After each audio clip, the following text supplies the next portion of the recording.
प्रणाम। कैसे हैं आप लोग? फिर वही बात वापस। स्वागत है हमारे चैनल में आपका।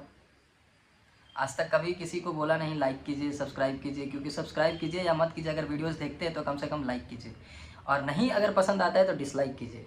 इससे मेरे को पता चलेगा कि हाँ, लोग मेरे वीडियोज़ को या मुझे जो मैं बोल रहा हूँ वो गलत बोल रहा हूँ कि सही बोल रहा हूँ। मेरा जो थॉट है वो सही है गलत है। मैं पैसे कमाने के व्यू से यूट्यूब में नहीं आया हूँ, तो मुझे पैसे नहीं चाहिए, ना मुझे सब्सक्राइबर चाहिए। मत सब्सक्राइब कीजिए, पर एटलीस्ट लाइक कीजिए, डिसलाइक कीजिए अगर नहीं पसंद आ रहा है तो कुछ तो कीजिए। चलिए, हम बात करने आए हैं यहाँ पर बिहार की राजनीति की। बात हम बिहार की राजनीति की ही कर रहे हैं काफ़ी दिनों से, तो फिर से हम लेके आए हैं बिहार की राजनीति की। और बिहार के एक अकेला यादव परिवार, प्रथम यादव परिवार बिहार का, हम बात कर रहे हैं श्री लालू प्रसाद यादव जी का। लालू प्रसाद यादव जी का घर में जो अभी चल रहा है वो आप देख सकते हैं। जो मैं पिछले वीडियोस में बोला था, सत्ता के लिए सब लड़ रहे हैं, पावर के लिए सब लड़ रहे हैं, किसी को डेवलपमेंट से कोई मतलब नहीं है। अगर डेवलपमेंट से मतलब होता तो इंसान की ज़िंदगी के साथ खेला नहीं जाता। मैं बात कर रहा हूँ तेज प्रताप यादव जी का। तेज प्रताप यादव जी लालू प्रसाद यादव के बड़े बेटे हैं। सबसे पहले उनकी ज़िंदगी के साथ खेला गया। राजनीति महत्वाकांक्षाओं के लिए उनकी शादी एक राजनीति परिवार में कराई गई, जबकि ये पूरी फैमिली जानती थी पहले से कि उनका एक अफेयर है, उनकी एक गर्लफ्रेंड है जिससे वो शादी करना चाहते हैं। रिजल्ट के रूप में क्या मिला? वो शादी टूटी 7 से 8 महीने के अंदर, और आज तलाक कोर्ट में है। देखिए, कोर्ट का जस्टिस या क्या, ये सब चीज़ों पे मैं बात नहीं करूँगा।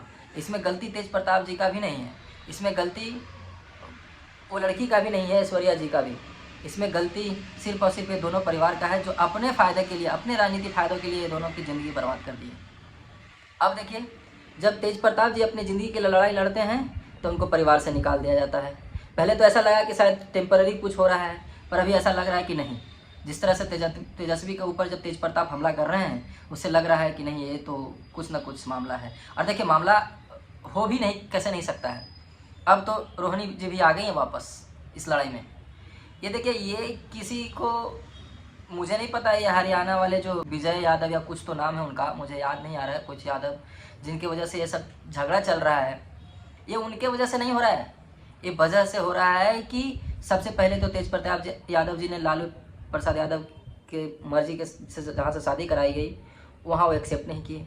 अब दूसरी बात, जब रोहिणी परिवार को मनाने की कोशिश करती हैं तो रोहिणी के ऊपर भी वही प्रॉब्लम होता है। हालांकि रोहिणी भी ऐसे ही बिना मतलब का नहीं बोल रही हैं। रोहिणी भी पिछला एमपी का चुनाव हार चुकी हैं वो, और लगभग 13,000 वोटों से हारी हैं वो, और इसके वजह से पार्टी उनको चुनाव में फिर से वहाँ सेम जगह से, शायद सारण से चुनाव लड़ी थी, मैं अगर गलत नहीं हूँ तो।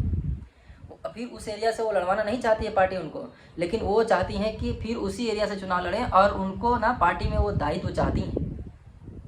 और ये होगा अगर एक बाप के पास संपत्ति होती है तो कोई भी संपत्ति ना, जितने बच्चे होते हैं सारे बच्चे में इक्वल बंटते हैं। लेकिन यहाँ तो सारे तेजस्वी दी को दे दिए गए कि जो है वो तेजस्वी है परिवार का। बड़ा बेटा को लात मारा गया। अब सोच लीजिए, जो रोहिणी जी अपने पिता के लिए किडनी दान की, मैं आज लिख के दे सकता हूँ इस सिचुएशन को। एक पॉसिबल ईजिली तो नहीं है कि कोई अपना किडनी, चाहे पिता हो या बेटा हो, किसी को भी देने से पहले 50 बार सोचेगा।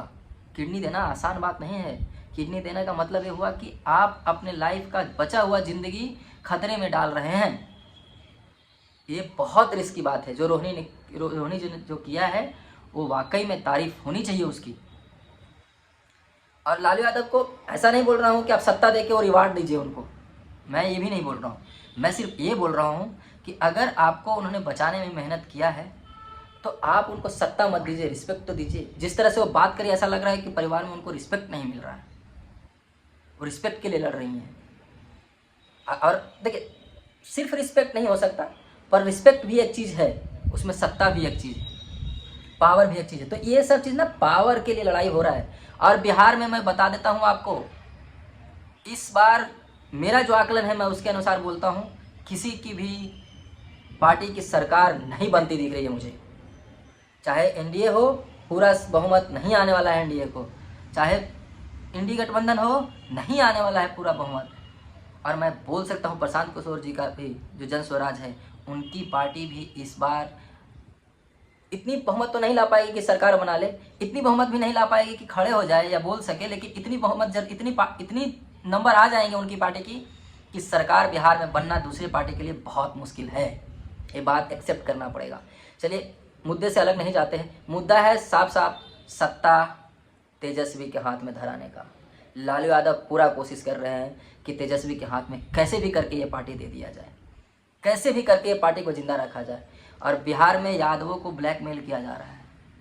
बिहार में मैं कम से कम 50 ऐसे सीट बता सकता हूँ बिहार में जहाँ जाति के नाम पे कैंडिडेट चूज किए जाते हैं। 50 ऐसे सीट, और 50 सीटों में मतलब बहुत ऐसे सीट है जिन कैलकुलेट कैसे करते हैं, बेसिकली ये देखते हैं कि अगड़ी जाति का कितना है परसेंटेज वहाँ पर, पिछड़ी जाति का कितना परसेंटेज है और एमवाई का कितना परसेंटेज है, उसके हिसाब से ये कैंडिडेट फिक्स करते हैं। और फिर पैसा भी एक बहुत बड़ा चीज़ है भाई। पैसे का खेल तो बिहार की राजनीति में हमेशा होता है। तो ये सब चीज़ें जोड़ के बिहार की राजनीति अभी बहुत खतरनाक तरीके से चल रही है। रोहिणी जी, आपसे एक रिक्वेस्ट है, आप अपने सम्मान की लड़ाई में पार्टी के लिए आप लड़ रहे हैं, ऐसा लग रहा है आपको, ऐसा आप बोल रही हैं तो ऐसा लग रहा है कि आप मैनेज करना चाहती हैं चीज़ों को। मत कीजिए ना, खुल के आइए तेज प्रताप जैसे, लड़िए ना, लड़ रहे हैं जैसे तेज प्रताप आप भी। अब क्या, जब तेज प्रताप निकले थे तो आपने तो कुछ नहीं बोला था, और आपकी बड़ी बहन कह रहे मेरे पिताजी ने जो डिसीजन लेना था ले लिए। मज़ा आ रहा है ना, एक भाई को निकाल के सत्ता दूसरे भाई के हाथ में देना चाहते हैं, पावर अपने आप रखना चाहते हैं। नहीं होगा, ये नहीं चलेगा। रहने दीजिए, माफ़ कीजिए। अब आपके हाथ में है इनको सत्ता देना है या किनको सत्ता देना है। बस मैं जो डिसीजन बताना था बता दिया। मैं बहुत सोचता हूँ इन सब चीज़ों में, और मुझे लगता है कि नहीं, इन सब लोगों को सत्ता तो देने नहीं चाहिए। देखिए, मैं किसी के अभी मैं इस टॉपिक में बैकग्राउंड्स किसी भी चीज़ पे नहीं गया हूँ, लेकिन देखिए कैसे लड़ रहे हैं ये लोग यार। लड़ना नहीं चाहिए। रोहिणी जी, छोड़िए आप भीख मांगना। अगर आपको सत्ता चाहिए, पावर चाहिए, तो डेवलपमेंट पकड़िए, अलग आइए पार्टी से। चलिए, थैंक यू, बाय, प्रणाम।